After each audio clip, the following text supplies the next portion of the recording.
ये है यूकी, जिसने की काफी छोटी ही उम्र में अपने पेरेंट्स को खो दिया उनके गैम्बलिंग के गंदी आदत की वजह से। इसलिए इसने अपनी पूरी ही जिंदगी में बस कुछ घटिया और सड़ेले गेम्स को ही खेलने में बिता दिया। पर उसकी जिंदगी तब बदल जाती है जब वो गलती से एक दूसरे दुनिया के पोर्टल के अंदर चला जाता है, जहाँ पर अचानक से एक ठरकी वैम्पायर गर्ल आकर उसके साथ काफी ज्यादा अजीबोगरीब हरकतें करने की कोशिश करती है। तो हमारा देव मानुस यूकी वहाँ पर उसको मना करते हुए रोकने की कोशिश करता है, पर इस बात से गुस्सा होकर वो वैम्पायर क्वीन वहाँ पर यूकी के ऊपर जानलेवा हमला कर देती है, जिससे यूकी वहाँ पर अपनी जान को बचाने के लिए गलती से एक काफी ज्यादा सुंदर और खतरनाक गॉडेस को वहाँ पर समन कर लेता है, जो कि यूकी के प्यार में पड़ जाती है और उसको बचाने के लिए उस वैम्पायर क्वीन को मार डालती है। और जब इस बात का पता उस दुनिया के सबसे खतरनाक वैम्पायर किंग को पता चलता है तो फिर वो वहाँ पर यूकी का जानी दुश्मन बन जाता है।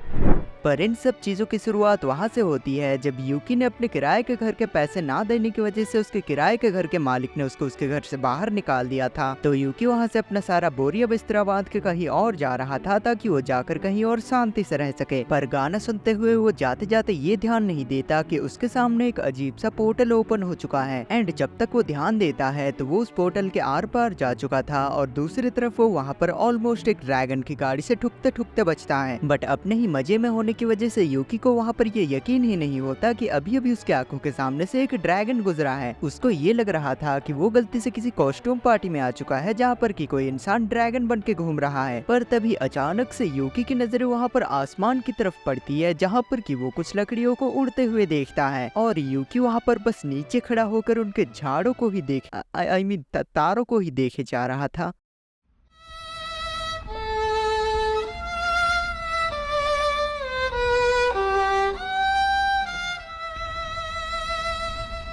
और वो सब कुछ देखकर यूकी को वहाँ पर फाइनली ये रियलाइज हो जाता है कि वो सच्ची में किसी दूसरे दुनिया में ही आ चुका है, जहाँ पर कि अजीबोगरीब चीजें काफी ज्यादा आम है। इसलिए यूकी वहाँ पर अपना सारा सामान लेकर उस वाली दुनिया में घूमते घूमते उसको एक्सप्लोर करने लगता है, जहाँ पर कि एक जगह उसको काफी ज्यादा भीड़ जमा होती हुई दिखती है। इसलिए जब यूकी जाकर वहाँ पर चेक करता है तो उसको पता चलता है कि यहाँ पर कोई भी इंसान अपने मैजिकल पावर का टेस्ट ले सकता है, जिससे उसको ये पता चल सके कि उसके पास कौन सी वाली मैजिकल पावर है और उस मैजिकल पावर में कितनी ज्यादा ताकत है। एंड ये सुनकर यूकी वहाँ पर काफी ज्यादा खुश हो जाता है, क्योंकि उसने बचपन से अपने हाथों का इस्तेमाल काफी ज्यादा किया था, इसलिए उसको ये पूरा यकीन था कि उसके हाथों में तो काफी ज्यादा मैजिकल पावर भरी होगी। और जैसे ही वो जाकर वहाँ पर उस मैजिकल क्रिस्टल के ऊपर अपना हाथ रखता है तो वो क्रिस्टल वहाँ पर काफी ज्यादा तेज सफेद चमकने लगता है, जिसको देखते हुए यूकी वहाँ पर ये सोचने लगता है कि शायद वो इस दुनिया का सबसे ताकतवर मैजिशियन है, तभी इसीलिए तो ये क्रिस्टल इतने जोरों से चमक रहा है। पर तभी झट से वो दोनों ही मैजिशियन वहाँ पर उसको डिस्क्वालीफाई कर देते हैं और बाकी सारे लोग वहाँ पर यूकी को देखते हुए हंसने लग जाते हैं। इसलिए यूकी वहाँ पर एक मैजिशियन लड़की से पूछने लगता है कि ये लोग उसके ऊपर हंस क्यों रहे हैं, उसकी ताकत से तो ये क्रिस्टल काफी ज्यादा जोरों से चमका था। बट तभी वो मैजिशियन लड़की उसको वहाँ पर ये एक्सप्लेन करते हुए बताती है कि दरअसल ये वाला क्रिस्टल काफी ज्यादा अलग अलग तरीकों में चमकता है, पर जब ये क्रिस्टल व्हाइट कलर में चमकता है तो फिर वो ये इंडिकेट करता है कि उस वाले इंसान के पास कोई भी मैजिकल पावर नहीं है। और सफेद लाइट की ताकत ये दर्शाती है कि वो वाला इंसान कितना ज्यादा कमजोर है, और इस हिसाब से तो वो इस दुनिया का सबसे ज्यादा कमजोर इंसान है जिसके पास कोई भी मैजिकल पावर नहीं है। ये सुनकर यूकी वहाँ पर काफी ज्यादा गुस्सा हो जाता है, पर तभी उन मैजिशियंस में से एक को उस क्रिस्टल के अंदर कुछ चमकता हुआ दिखाई देता है, और जब वो दोनों ध्यान से देखती है तो फिर उनको पता चलता है कि यूकी के अंदर अब भी काफी छोटी मात्रा में मैजिक मौजूद है, जो कि इतने कम क्वांटिटी में मौजूद है जिससे यूकी उनके हिस्ट्री का वो इंसान बन जाता है जो कि सबसे कम मैजिक पोजेस करता है। ये सुनकर यूकी वहाँ पर काफी ज्यादा दुखी हो जाता है, क्योंकि वो सीधी तरीके से उसका मजाक ही उड़ा रही थी। और यूकी को दुखी देखकर वो मैजिकल गर्ल्स उसके पास आती है और उसको दिलासा देने लगती है, ये बोलते हुए कि भले ही उसके पास इस दुनिया में सबसे कम क्वांटिटी में मैजिकल पावर मौजूद हो, पर फिर भी वो इस दुनिया की सबसे छोटी चीज नहीं है, बल्कि उसका औजार तो उससे कई गुना ज्यादा छोटा है।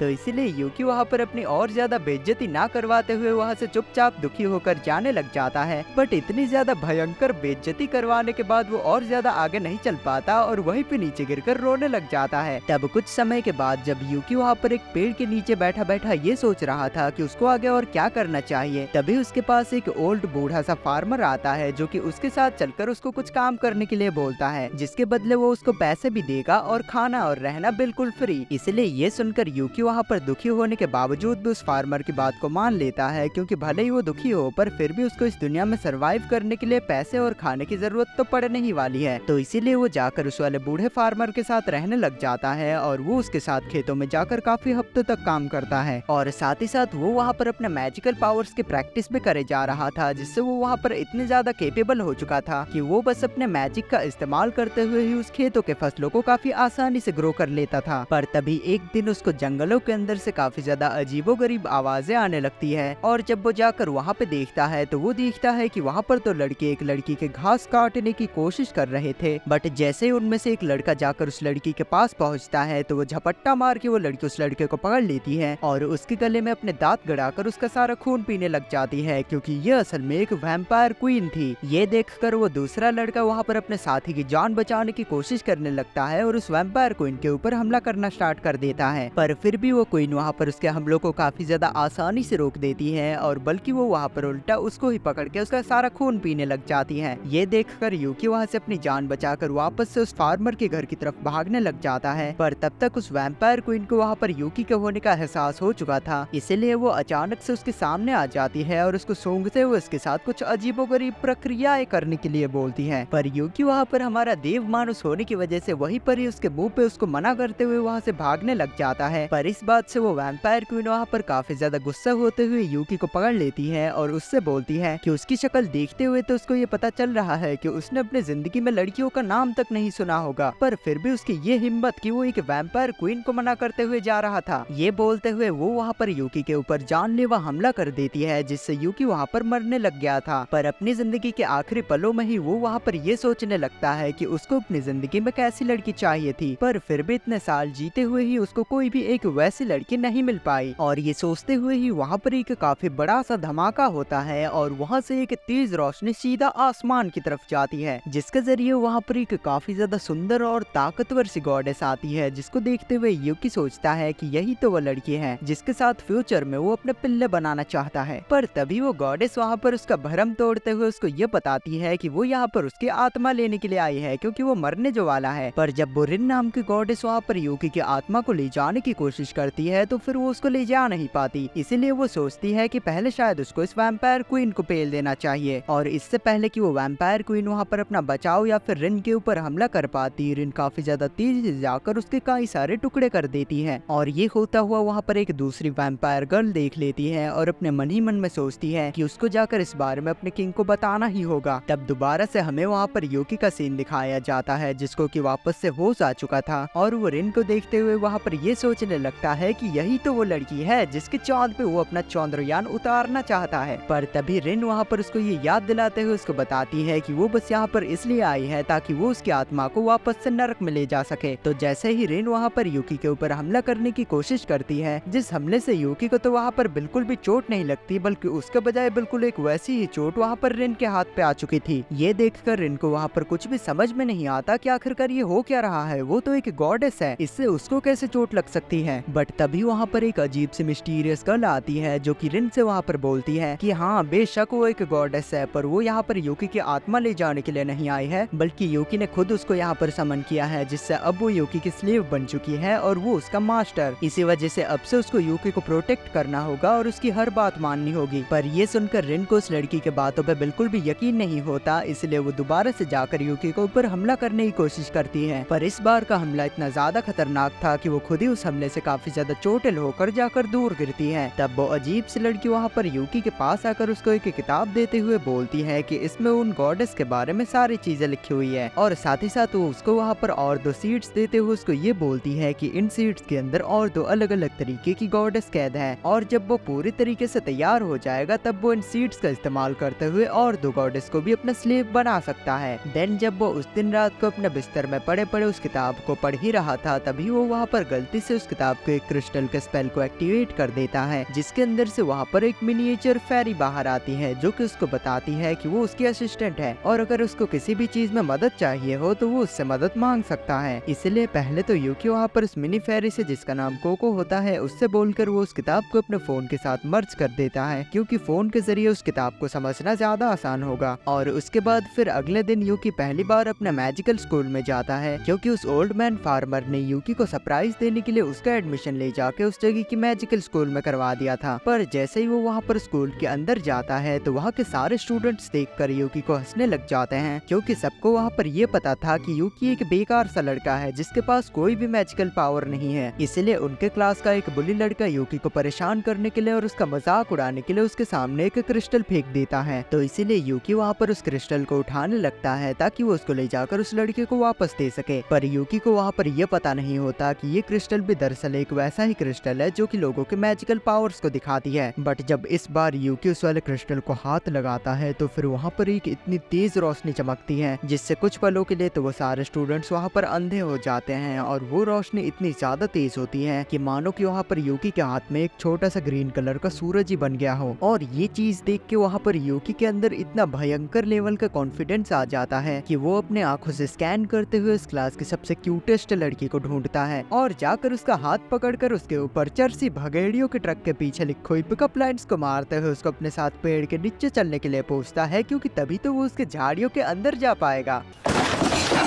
और ये सुनकर वो क्यूटेस्ट लड़की वहाँ पर शर्म से पानी पानी हो जाती है और शर्माते हुए ही वहाँ से भाग जाती है। एंड ये देखने के बाद तो उस क्लास के सभी लड़कों की एकदम से चीख निकल जाती है, क्योंकि वो सारे लड़के पिछले 1 साल से उस क्यूटेस्ट लड़की के ऊपर ट्राई मारे जा रहे थे, पर आज तक किसी का भी नंबर नहीं लगा। बट यूकी ने अपने पहले ही दिन में आकर अपनी पहली ही मुलाकात में उस लड़की को बिल्कुल शर्म से पानी पानी कर दिया। इसीलिए फिर उसके बाद यूकी अकेले में जाकर अपने असिस्टेंट से पूछता है कि उस वक्त वहाँ पर उसको क्या हो गया था। तब उसके असिस्टेंट उसको बताती है कि मैजिकल पावर्स को अनलॉक करने के साथ साथ उसने अपने ठरक के लेवल को भी अनलॉक कर लिया है, और अब से उसके मैजिकल पावर्स जितनी ज्यादा बढ़ती जाएगी उसके साथ साथ उसकी ठरक भी बढ़ती जाएगी, इसलिए उसको थोड़ा अपने आप को काबू में रखना होगा। ये सुनकर वहाँ पर यूकी भी उसकी इस बात के लिए मान जाता है, और जब वो वापस अपने क्लास के अंदर जाता है तो फिर वहाँ पर उस क्लास की सारी लड़कियां उसको बस घूरे जा रही थी, क्योंकि वो सब उसके साथ ताली बजाना चाहती थी। पर फिर भी देव मानुस होने की वजह से यूकी उनके ऊपर ध्यान नहीं देता और सीधा वहाँ से ट्रेनिंग ग्राउंड में चला जाता है, जहाँ पर उनके टीचर स्टूडेंट्स के बीच में कंपटीशन करवा रहे थे ताकि वो लोग अपने मैजिक की प्रैक्टिस कर सके। तब वहाँ पर उस क्लास का सबसे पॉपुलर लड़का यूकी को एक फाइट के लिए चैलेंज करता है, क्योंकि यूकी के आने से पहले वही उनके क्लास का और लड़कियों के बीच में सबसे पॉपुलर लौंडा था। पर यूकी के आने के बाद से तो उस क्लास की सबसे चोमू लड़की भी उस पॉपुलर लड़के की तरफ नहीं देख रही, इसलिए वो यूकी को हराकर वापस से लड़कियों के बीच में अपनी पॉपुलैरिटी को हासिल करना चाहता है। तब उनको वहाँ पर यह भी पता चलता है कि इस कंपटीशन को देखने के लिए उस जगह की प्रिंसेस भी आई है, इसलिए वो पॉपुलर लड़का वहाँ पर उस प्रिंसेस से बोलने लगता है कि वो उसके लिए इस यूकी को हराकर जरूर दिखाएगा। पर ये सब कुछ देखते हुए यूकी वहाँ पर अपने सर को पकड़ के खड़ा था कि ये चमड़ी तो प्रिंसेस को भी नहीं छोड़ रहा। बट जैसे ही वो पॉपुलर लड़का वहाँ पर यूकी के ऊपर हमला करना स्टार्ट करता है तो फिर यूकी वहाँ पर अनजाने में ना चाहते हुए ही उसके हमलों को ब्लॉक कर देता है। इसलिए ये देखते हुए वो ओपोनेंट लड़का वहाँ पर हैरानी से यूकी के ऊपर लगातार हमला करना जारी रखता है, पर उसके इतने सारे हमलों का भी यूकी के ऊपर कुछ भी असर नहीं हो रहा था और ना ही उसको कोई चोट लग रही थी। इसीलिए तब रिन वहाँ पर यूकी से बोलती है कि वो यहाँ पर कब तक ऐसे ही खड़ा होकर उसके अटैक्स को ब्लॉक करता रहेगा। इसलिए रिन वहाँ पर यूकी से बोलती है कि वो उसको समन कर ले और वो इस मैच को एक झटके में ही खत्म कर देगी। पर यूकी उसको मना करते हुए बोलता है कि नहीं, वो ऐसा नहीं करने वाला, क्योंकि अगर उसने उसको समन कर लिया तो फिर ये तो सीधा सीधा डोमिनेशन हो जाएगी। इसलिए ये बोलते हुए वो वहाँ पर अपने ही मैजिक का इस्तेमाल करते हुए उस ओपोनेंट से लड़ने लग जाता है, जिसके आखिर में वो वहाँ पर उस दूसरे लड़के को तो हरा देता है, पर साथ ही साथ उसको हराने के बाद वो वहाँ पर इतना ज्यादा कमजोर हो चुका था कि वो खुद ही वहाँ पर बेहोश होकर नीचे गिर जाता है। तब हमें काफी समय बाद का सीन दिखाया जाता है जहाँ पर यूकी की आंखें नर्स के ऑफिस में खुलती है, जहाँ पर वो अपने फोन के जरिए रिन से बातें करने लगता है। पर रिन उसके ऊपर गुस्सा करते हुए उससे बोलती है कि प्रिंसेस को देखते ही झट से पलट गया, जब गोदा ही नहीं था तो क्यों लड़ने गया था। इसलिए तब यूकी वहाँ पर रिन से माफी मांगते हुए बोलता है कि हाँ, वो प्रिंसेस क्यूट तो थी पर तुमसे ज्यादा नहीं। ये सुनकर रिन वहाँ पर कुछ ज्यादा रिएक्ट नहीं करती, पर अंदर ही अंदर वो वहाँ पर काफी ज्यादा खुश हो रही थी। पर तभी अचानक से उस नर्स ऑफिस के दरवाजे का कमरा खोलकर वहाँ पर दो बड़े बड़े तबाहियों वाली लड़कियां आ जाती हैं, और यूकी वहाँ पर उनकी आवाज सुनकर ये झट से समझ जाता है कि ये दोनों लड़कियां कोई आम लड़कियां नहीं बल्कि वैम्पायर्स हैं। इसलिए वो झट से वहाँ पर उसके कंबल के अंदर छुप जाता है ताकि उन वैम्पायर्स को उसकी स्मेल ना आए। और कुछ देर तक काफी सारे लोगों का टमाटो केचप पीने के बाद वहाँ पर वो लड़कियां यूकी के पास भी पहुँचने ही वाली थी कि तभी तभी उस दरवाजे का कमरा खोलकर उस दुनिया का वैम्पायर किंग वहाँ पर आ जाता है, जो कि उन वाले वैम्पायर्स के ऊपर गुस्सा करते हुए उनसे बोलता है कि उसके पास उनके लिए एक मिशन है जो कि उनको पूरा करना है। ये बोलकर वो वैम्पायर किंग, जिसका नाम रीडो होता है, उन दोनों वैम्पायर्स को लेकर वहाँ से वापस चला जाता है। इसलिए फिर जैसे तैसे वहाँ से अपनी जान बचाकर यूकी वापस से अपने घर आ जाता है, जहाँ पर रात को वो इंस्टेंट नूडल्स पकाकर खा रहा था। तभी उसको बाहर से कुछ अजीबोगरीब आवाजें आने लगती हैं, जो सुनकर यूकी वहाँ पर ये सोचने लगता है कि कहीं रीडो के लोग छुपकर तो उसके ऊपर हमला करने नहीं आ रहे ना। इसीलिए जल्दी से वो जाकर छुप जाता है और ये सोचने लगता है कि उन वाले वैम्पायर्स को उसके घर का पता कैसे मिला। पर फिर भी वो जैसे तैसे वहाँ पर अपने अंदर की सारी हिम्मत को जुटाता हुआ खुद को इस बात के लिए तैयार कर लेता है कि जैसे ही वो वैम्पायर उसके घर के अंदर आएगा तो फिर वो उसके सर पे एक टपली मारकर उसको बेहोश कर देगा। पर तब हमें उस बाहर के इंसान का सीन दिखाया जाता है, जो कि एक क्यूट सी लड़की होती है और वो उस इंस्टेंट नूडल के खुशबू से अट्रैक्ट होते हुए यूकी के घर तक आ चुके थे, क्योंकि इस वर्ल्ड के अंदर इंस्टेंट नूडल जैसा कुछ भी एग्जिस्ट नहीं करता था। इसीलिए जैसे ही वो लड़की वहाँ पर यूकी के घर के अंदर एंटर करने वाली थी, यूकी वहाँ पर उसके चेहरे पे एक खींच के घूसा मारकर उसको नीचे गिराकर बेहोश कर देता है। पर जब यूकी उस लड़की को ध्यान से देखता है तो उसको ये रियलाइज होता है कि ये लड़की कोई वैम्पायर नहीं बल्कि उनकी प्रिंसेस है, जो कि पहले यूकी का मैच देखने के लिए आई थी। ये पता चलते ही यूकी की वहाँ पर चीख निकल जाती है और वो वहाँ पर हड़बड़ाते हुए ये सोचने लगता है कि वो आगे क्या करेगा, क्योंकि उसने उस जगह की प्रिंसेस के मुंह में घुसंड मारकर उसको बेहोश जो कर दिया था। इसलिए वो चुपचाप उसको घसीटते हुए अपने कमरे के अंदर ले आता है और बेड पे लिटाकर इस बात का इंतजार करने लगता है कि उस प्रिंसेस को कब होश आएगा। पर जब काफी देर तक उस प्रिंसेस को होश नहीं आता तो फिर यूकी वहाँ पर कब जाके उसके साइड में सो जाता है उसको पता ही नहीं चलता। पर जब अगले ही दिन सुबह सुबह उस प्रिंसेस की आंखें खुलती है तो वो वहाँ पर यूकी को अपने सामने देखकर काफी ज्यादा डर जाती है एंड डर के मारे ही वो वहाँ पर यूकी के मुंह में एक घूसा मारकर उसके 2 दांत उड़ा देती है और फिर उसके आगे की पीढ़ी पे लात मार देती है। इसलिए यूकी वहाँ पर अपने आगे की पीढ़ी को बचाते हुए उस प्रिंसेस को ये एक्सप्लेन करने लगता है कि वो किस तरीके से कल रात को अचानक से उसके घर में घुस आई। इसलिए हड़बड़ी के चलते यूकी ने गलती से उसके मुंह में घूसा मारकर उसको बेहोश कर दिया था। और फिर फाइनली वहाँ पर उस प्रिंसेस को सारी बातें याद आ जाती है, इसलिए वो वहाँ पर यूकी से माफी मांगने लगती है ऐसे अचानक से उसके घर के अंदर घुसाने के लिए। एंड देन फिर यूकी वहाँ पर उसको एक इंस्टेंट नूडल का डब्बा तैयार कर देता है, जिसको खाते हुए वो प्रिंसेस वहाँ पर काफी ज्यादा खुश हो जाती है और यूकी को अपना इंट्रोडक्शन देते हुए बताती है कि वो इस जगह की प्रिंसेस है और उसका नाम लूना है। और कल रात को उसको एक काफी ज्यादा अजीब सी और अलग से खुशबू आई, जो कि उसको काफी ज्यादा टेस्टी लग रही थी। इसीलिए वो किसी को बिना बताए ही चुपचाप से यहाँ पर उसके घर पे घुस आई। पर जब वो दोनों वहाँ पर इन सब चीजों के बारे में बातचीत कर ही रहे थे कि तभी फिर से उन दोनों को बाहर से कुछ अजीबोगरीब आवाजें आने लगती है। इसलिए यूकी जल्दी से लूना को लेकर एक दूसरे जगह पे छुप जाता है, क्योंकि उसने जैसा सोच रखा था बिल्कुल वैसा ही था, क्योंकि इस बार सच्ची में उन वैम्पायर्स ने यूकी का घर ढूंढ निकाला था और इस बार वो उसके ऊपर हमला कर उसको मारने के लिए आए थे। तो वो वैम्पायर्स वहाँ पर यूकी के घर में तोड़ फोड़ मचाते हुए यूकी को ढूंढने लगते हैं। और जैसे ही वहाँ पर यूकी के सामने एक ग्लास का जार गिरने वाला था तो फिर वो उस वाले जार को पकड़ लेता है। पर इस बात से उस वैम्पायर को वहाँ पर शक हो जाता है कि उसने उस वाले ग्लास के जार को नीचे तो धक्का दिया पर उसके नीचे गिरकर टूटने की आवाज नहीं आई। इसीलिए वो वैम्पायर जाकर उस वाली जगह पे हमला कर देती है, पर वहाँ पर उसको यूकी नहीं मिलता, क्योंकि तब तक यूकी वहाँ से लूना को लेकर अपने साथ वहाँ से भाग चुका था। और जंगलों के पास पहुँचने के बाद यूकी लूना को जाकर जंगलों के पेड़ों के बीच में छुप जाने के लिए बोलता है, क्योंकि उसको वहाँ पर ये अंदाजा हो चुका था कि अब भी वो वैम्पायर्स उसके पीछे ही आ रहे होंगे। पर इससे पहले कि लूना जाकर उन वाले पेड़ों के बीच में छुप पाती, वहाँ पर उससे पहले ही वो वैम्पायर्स आ जाते हैं। इसलिए कोई और रास्ता ना होते हुए यूकी वहाँ पर रीना को समन कर लेता है खुद को बचाने के लिए। तो वहाँ पर रीना और उन वाले वैम्पायर्स के बीच में काफी ज्यादा खतरनाक लड़ाई स्टार्ट हो जाती है, जहाँ पर वो वैम्पायर्स रीना का तो कुछ भी बिगाड़ नहीं पा रहे थे, पर रीना उनके ऊपर लगातार हमला करते करते उनका बुरा हाल कर दिया था और वो दोनों मरने वाली थी। इसीलिए तभी अचानक से उनके सामने वैम्पायर किंग रीडो आ जाता है, जिसको देखकर वो वैम्पायर्स वहाँ पर काफी ज्यादा खुश होकर रीडो का शुक्रिया अदा करने लगते हैं कि वो फाइनली आखिरकार उनको बचाने के लिए यहाँ पर आ ही गया। पर तभी अचानक से रीडो वहाँ पर अपने ही वैम्पायर्स के ऊपर हमला करते हुए उन दोनों को मार गिराता है और ये बोलने लगता है कि वो दोनों अपने मिशन में फेल हो चुके हैं, इसलिए उनका इस दुनिया में और कोई काम नहीं है। तभी अचानक से वहाँ पर यूकी के असिस्टेंट उसके फोन के जरिए उससे बोलती है कि ये एक वैम्पायर किंग है और इससे जीतना तो काफी ज्यादा मुश्किल है, मतलब कि नामुमकिन के बराबर। पर फिर भी रीना वहाँ पर यूकी को प्रोटेक्ट करने के लिए जाकर उस वाले वैम्पायर किंग से लड़ने लग जाती है, जिस लड़ाई के बीच में ही वैम्पायर किंग का एक हमला आकर वहाँ पर यूकी को लगने वाला था, इसलिए उसके सामने रीना आ जाती है, जो कि उस हमले को अपने ऊपर ले लेती है। इस तरीके से वो वहाँ पर यूकी की जान तो बचा लेती है, पर उसके बदले वो वहाँ पर काफी ज्यादा जख्मी हो चुकी थी। इसलिए ये देखते हुए यूकी वहाँ पर अपने असिस्टेंट से पूछता है कि इस वैम्पायर किंग को हराने का कोई तो रास्ता होगा। तब उसके असिस्टेंट असिस्टेंट उसको बताती है कि हाँ एक रास्ता है, मॉन्स्टर किंग को बस एक ही पर्सन हरा सकता है जो कि एक अल्टीमेट गॉड हो, और अल्टीमेट गॉड तब बनता है जब एक गॉड और एक इंसान अपनी ताकतों को मर्ज करते हैं। पर ताकतों को मर्ज करने के लिए भी एक कंडीशन है कि उन दोनों के बीच में एक रिश्ता होना चाहिए, प्यार का रिश्ता, और अगर उन दोनों के ही प्यार में से किसी का भी प्यार झूठा हुआ तो फिर वो दोनों ही मारे जाएंगे। इसलिए ये सुनकर यूकी वहाँ पर इस बात के लिए मान जाता है और तैयार हो जाता है, क्योंकि उसको इस बात पे पूरा यकीन था कि भले ही रिन अपने प्यार को नहीं दिखाती पर उसको उससे जरूर प्यार होगा। और जैसे ही वहाँ पर उनके मर्जिंग का प्रोसेस खत्म होता है तो फिर यूकी वहाँ पर बन चुका था एक अल्टीमेट गॉड। फिर वो वैम्पायर किंग वहाँ पर ये सोचते हुए कि वो यूकी को भी काफी आसानी से हरा सकता है, वो वहाँ पर यूकी के ऊपर हमला कर देता है। पर यूकी के एक ही पंच में ही वो वैम्पायर किंग वापस से आसमान से नीचे जमीन पे आकर जोर से गिरता है। पर तब भी वो वैम्पायर किंग वहाँ पर हार नहीं मानता और यूकी के ऊपर हमला करना जारी रखता है। इस तरीके से वहाँ पर उन दोनों के ही बीच में काफी ज्यादा तबाहीदार लड़ाई स्टार्ट हो जाती है, कभी जमीन पे, कभी पानी के ऊपर, कभी आसमान में। पर फिर भी वो वैम्पायर किंग वहाँ पर यूकी को नहीं हरा पाता। इसलिए इस बात से गुस्सा होकर वो वैम्पायर किंग चिल्लाते हुए अपनी सारी ताकतों को मिलाकर यूकी के ऊपर अपने तलवार से हमला कर देता है। पर तब तक यूकी भी वहाँ पर गुस्से में आ चुका था, इसलिए वो वहाँ पर उस वैम्पायर किंग के तलवार के ऊपर एक पंच मार के उसके कई सारे टुकड़े कर देता है। पर इसी बीच इसी चक्कर में उसका वो वाला पंच तलवार को तोड़ता हुआ सीधा जाकर उस वैम्पायर किंग को लग जाता है, जिससे वो आसमान से काफी ज्यादा तेजी से नीचे गिरता हुआ आकर जमीन पे गिरता है और वहाँ पे एक काफी बड़ा सा धमाका होता है। इसलिए फिर यूकी वहाँ पर वापस से अपने नॉर्मल रूप में आ जाता है और उस वैम्पायर किंग को ढूंढने लगता है। और जब वो वैम्पायर किंग उसको नहीं मिलता तो फिर यूकी सोचता है कि शायद उस धमाके की वजह से उसके कई सारे टुकड़े हो चुके होंगे। पर रीना वहाँ पर यूकी को रोकते हुए बोलती है कि नहीं, वो वैम्पायर किंग मारा नहीं गया है बल्कि अब भी जिंदा है, क्योंकि यहाँ पर उसको किसी भी स्पिरिट के होने का एहसास नहीं हो रहा, यानी कि वो यहाँ से अपनी जान बचाकर भाग चुका है। इसलिए इस बात की ज्यादा टेंशन ना लेते हुए यूकी वहाँ पर रीना के पास जाता है और उससे बोलता है कि हम दोनों तो काफी आसानी से मर्ज हो गए, यानी कि हम दोनों के बीच में ऐसा कुछ तो है जिससे कि हम दोनों इतने आसानी से मर्ज हो गए। ये सुनकर रीना वहाँ पर बस शर्माने ही लग रही थी कि तभी वहाँ पर यूकी की नजर रीना के सर के सींगों पे जाती है और वो उसके सींगों को हाथ लगाते हुए बोलता है कि अरे वाह, ये तो दिखने में काफी ज्यादा सिमिलर है, मेरा औजार भी बिल्कुल ऐसा ही दिखता है। पर ये सुनकर रीना वहाँ पर काफी ज्यादा गुस्सा हो जाती है और उसको पकड़ के अच्छे से पीट देती है और ये बोलते हुए वहाँ से जाने लगती है कि कभी भी मेरे सींगों को अपने लुल्ली से कंपेयर मत करना, मेरे सींग बहुत ज्यादा खास है। देन हमें अगले दिन का सीन दिखाया जाता है जहाँ पर यूकी अपने क्लासरूम के अंदर काफी ज्यादा थका हुआ था, क्योंकि कल रात की लड़ाई की वजह से उसको ढंग की नींद नहीं मिली थी। ठीक तभी ही उनकी टीचर वहाँ पर रीना और लूना को उस क्लास में इंट्रोड्यूस करवाते हुए ये बोलती है कि ये उनके न्यू ट्रांसफर स्टूडेंट्स हैं। और यूकी जब अपनी नींद से जागता है तो फिर उन दोनों को अपने साइड में बैठा हुआ देख के काफी हैरान रह जाता है और उनसे पूछने लगता है कि वो उसके ही मैजिक स्कूल में क्यों आई है। तो लूना उससे बोलती है कि क्योंकि उन दोनों को उसके साथ रहना था और कल रात को उसको काफी ज्यादा मजा आया था और ना सो पाने की वजह से उसको थोड़ा सा नींद तो आ रहा है, पर ये ठीक है। ये सुनकर उस क्लास के सभी लड़कों के दिलों में जेसीबी चल जाती है और वो सोचने लगते हैं कि आखिरकार ये पॉसिबल भी कैसे है, क्योंकि उनको ये पता नहीं होता कि कल रात को उन्होंने एक वैम्पायर किंग से लड़ाई करी है। उनको लग रहा था कि उन लोगों ने कल रात को कुछ अलग ही कांड करे हैं। इसलिए इस बात से गुस्सा होकर वो सारे ही लौंडे वहाँ पर यूकी के बिल्कुल पीछे ही पड़ जाते हैं और यूकी जैसे तैसे वहाँ पर उन लड़कों से अपनी जान को बचाकर स्कूल के लाइब्रेरी में आ जाता है, जहाँ की लाइब्रेरियन से वो बोलता है कि उसको कोई किताब या फिर कोई ऐसा तरीका चाहिए जिससे वो और ज्यादा गॉडेस को सम्मान कर सके। इसलिए वो लाइब्रेरियन वहाँ पर अपने मैजिक का इस्तेमाल करते हुए 5 मैजिकल स्क्रोल्स को वहाँ पर लाती है और उनको यूकी को देते हुए बोलती है कि इनके अंदर गॉड सीड को ग्रो करने का तरीका लिखा हुआ है, अगर उसके पास ऑलरेडी कोई गॉड या गॉडेस का सीड है तो फिर वो इनका इस्तेमाल करते हुए इन सीड्स को ग्रो कर सकता है। तभी यूकी को वहाँ पर ये याद आता है कि स्टार्टिंग में भी तो उस अजीब सी लड़की ने उसको 2 गॉडेस सीड्स दिए थे, इसलिए वो उस लाइब्रेरियन से उन वाले स्क्रोल्स को ले लेता है और उन स्क्रोल्स को पढ़ने के बाद अब उसके पास इतनी इनफ मैजिकल नॉलेज हो चुकी थी कि वो उन वाले मैजिकल गॉडेस सीड्स को हैच कर सके।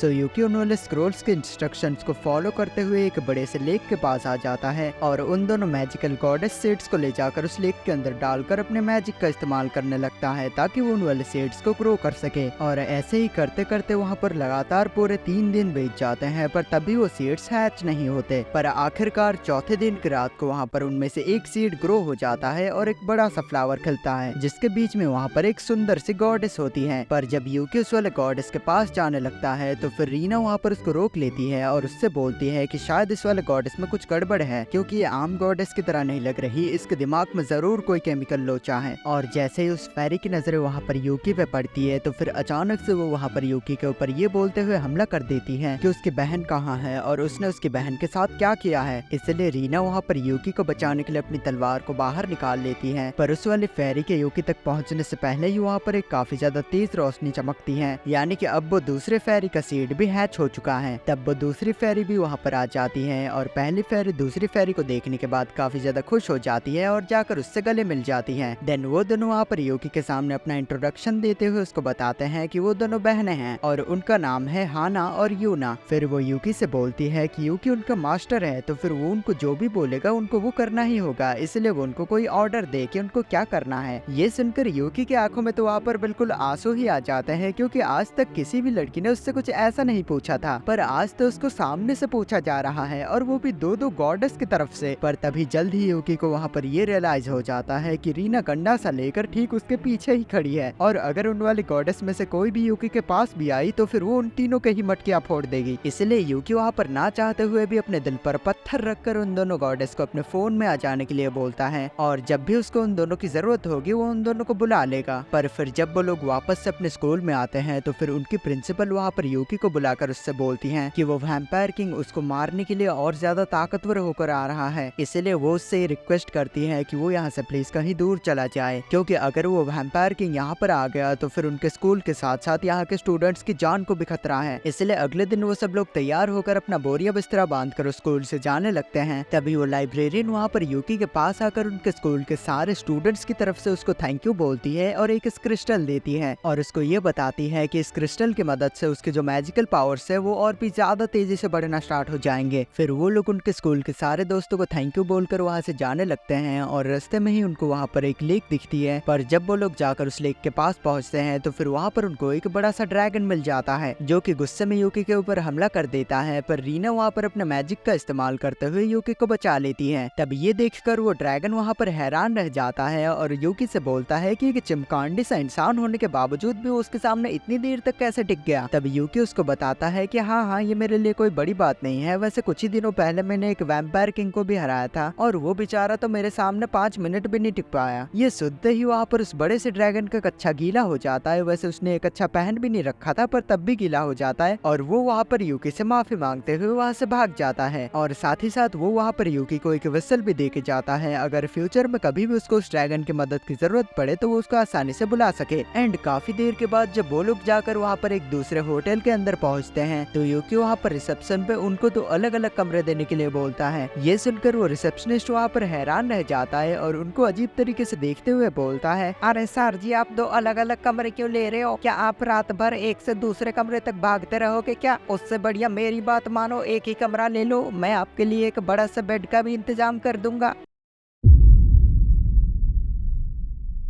तो उस दिन रात को जब यूकी और उसकी एक गॉडेस एक ब्रिज के ऊपर बैठ के बातचीत कर रहे थे तो तभी वहाँ पर 3 अजीब से इंसान आ जाते हैं जो कि वहाँ पर उन दोनों के ऊपर हमला कर देते हैं। इसलिए उनकी मदद करने के लिए वहाँ पर रीना और बाकी सारी गॉडेस भी आ जाती हैं और यूकी वहाँ पर एक्स्ट्रा मदद के लिए उस विसल का इस्तेमाल करते हुए उस बड़े से ड्रैगन को भी वहाँ पर बुला लेता है। पर जब उस ड्रैगन को वहाँ पर यह पता चलता है कि वो 3 लोग वहाँ पर यूकी को मारने के लिए आए हैं तो फिर वो झट से वहाँ पर अपनी पार्टी बदल लेता है और जाकर उन तीनों से मिल जाता है। तो वहाँ पर फिर उनके बीच में एक काफी ज्यादा खतरनाक लड़ाई स्टार्ट हो जाती है जिसके आखिर में यूकी उस ड्रैगन से लड़ते लड़ते उस समंदर के पानी में गिर जाता है और पानी के अंदर लड़ते हुए ही वो वहाँ पर गलती से उस समंदर के तल से एक मैजिकल सील को तोड़ देता है जिससे वहाँ पर एक काफी तेज रोशनी चमकने लगती है। तब वो सारी लड़कियां वहाँ पर ये देखती है कि समंदर के पानी के बीच में एक टोर्नेडो बन चुका है और उसके बीच में से वो बड़ा सा ड्रैगन बाहर आता है, पर उसके ऊपर वहाँ पर यूकी बैठा हुआ था जिसके उस समंदर के सील के टूटने की वजह से उसके अंदर और ज्यादा ताकत आ चुकी थी। फिर तब उनसे लड़ने के लिए वहाँ पर वो वैम्पायर किंग भी आ जाता है। इसलिए इस बार यूकी वहाँ पर एक दूसरे गॉडेस के साथ मर्ज करने की कोशिश करता है और वो सक्सेसफुली मर्ज हो भी जाता है, जिससे अब वो एक अल्टीमेट वाटर गॉड बन चुका था और अब उसके पास वाटर की हर एक तरीके की पावर्स आ चुकी थी, जिससे यूकी वहाँ पर एक ही झटके में उन तीनों एनिमीज को मार गिराता है और अभी उनके सामने बस एक वैम्पायर किंग ही जिंदा खड़ा हुआ था। और जबकि उस वैम्पायर किंग को यह पता था कि वो नॉर्मली यूकी को नहीं हरा सकता तो फिर वो वहाँ पर अपनी सारी ताकतों को मर्ज करके अपने ऑरा एनर्जी के पावर को एक्टिवेट कर लेता है, जिससे वो वहाँ पर गोल्डन चमकने लगता है। इसलिए यूकी वहाँ पर उसको हराने के लिए इस बार दोबारा से रीना के साथ मर्ज कर लेता है, जिससे आखिरकार वो वहाँ पर एक साथ दो गॉडेस के साथ मर्ज हो चुका था, जो कि आज तक की हिस्ट्री में ऐसा कभी भी नहीं हुआ था। और अब यूकी बन चुका था एक अल्टीमेट लेजेंडरी गॉड जो कि सबसे सबसे ज्यादा ताकतवर था। तो वहाँ पे फिर एक लेजेंडरी लड़ाई स्टार्ट हो जाती है जो कि था एक वैम्पायर किंग और एक लेजेंडरी अल्टीमेट गॉड के बीच में। और उस लड़ाई में वो वैम्पायर किंग यूकी को काफी ज्यादा अच्छी टक्कर देता है, पर फिर भी वो वहाँ पर यूकी के सामने नहीं टिक पाता और काफी बुरी तरीके से हार जाता है। और जब यूकी वहाँ पर उस वैम्पायर किंग को बस मारने ही वाला था कि तभी उसके सामने प्रिंसेस लूना आ जाती है, जो कि यूकी को रोकते हुए बोलती है कि दरअसल असल में ये वैम्पायर किंग कभी उसका दोस्त हुआ करता था, पर हालातों के चलते वो बुरा बन गया, पर असल में वो एक बुरा इंसान नहीं है। ये सुनकर यूकी वहाँ पर अपने हमले को रोक देता है और लूना की बात मानते हुए वापस से उन वाले गॉडेस से अलग हो जाता है। फिर लूना उस वैम्पायर किंग से बोलती है कि वो उसके दोस्तों के ऊपर हमला क्यों कर रहा है, वो चाहे तो उनका भी दोस्त बन सकता है। और फिर उससे गले लगकर बोलती है कि वो अपने दोस्त को नहीं खोना चाहती, पर तब भी वो वैम्पायर किंग उसकी बात को नहीं मानता और उसको अपने से दूर हटाकर वहाँ से जाने लग जाता है। देन उसके बाद यूकी वहाँ से अपने सारे गॉडेस और प्रिंसेस लूना को लेकर उस ड्रैगन के ऊपर बैठ के अपने अगले एडवेंचर की तरफ जाने लगता है। और लूना वहाँ पर उसको एक और अजीब तरीके के गॉडेस का सीड दिखाते हुए बोलती है कि उसको ये एक केव के अंदर मिला था, जिसको देखकर यूकी वहाँ पर अपने मन ही मन में ये सोचने लगता है कि अब उसको कौन सी अजीबोगरीब तरीके की गॉडेस मिलने वाली है। एंड इफ गाइस अगर आपको ये वाली कहानी सुनने में मजा आया तो फिर अभी के अभी स्क्रीन पे बने हुए वीडियो पे क्लिक करो और जाकर इसको देखो, जिस वीडियो के अंदर मैंने एक लड़के की कहानी बताई है जो कि एक दिन एक ऑल गर्ल स्कूल में जाता है और वहाँ पे उसका काम बस इतना था कि वो जाकर उन वाले लड़कियों के साथ ताली बजाए और उनको ताकत दे, और वो भी बिना हाथों के।